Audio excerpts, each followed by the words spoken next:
संघर्ष का निखार। जी हाँ दोस्तों, ये ही है हमारी आज की कहानी। बहुत समय पहले एक छोटे से गांव में एक कवची नामक लड़की रहती थी। वह बहुत ही संजीदगी से अपने काम में लगी रहती थी और सपने देखने की क्षमता रखती थी।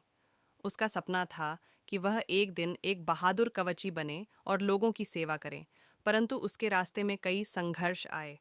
वह लड़की छोटी और कमज़ोर थी और इसलिए उसे शारीरिक तौर पर मजबूती की आवश्यकता थी।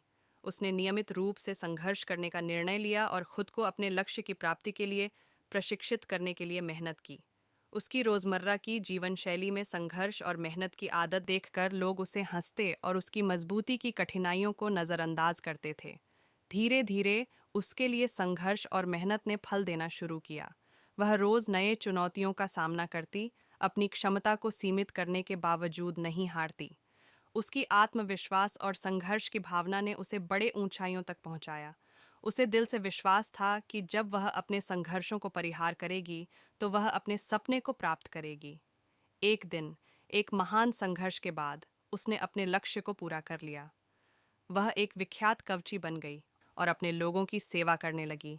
उसकी मजबूती, संघर्ष और मेहनत ने उसे एक आदर्श बना दिया। लोग उसे प्रेरणादायक मानते थे और उसकी कहानी को उनके लिए एक संदेश के रूप में देखते थे। इस कहानी से हमें यह सीख मिलती है कि जीवन में संघर्ष होना स्वाभाविक है।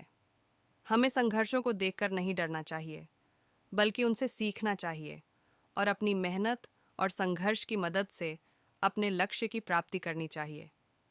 हमें खुद को बढ़ाने के लिए अपने संघर्षों को पहचानने और परिहार करने की क्षमता विकसित करनी चाहिए। संघर्ष हमारे अस्तित्व को मजबूत बनाता है और हमें सच्ची सफलता की ओर ले जाता है।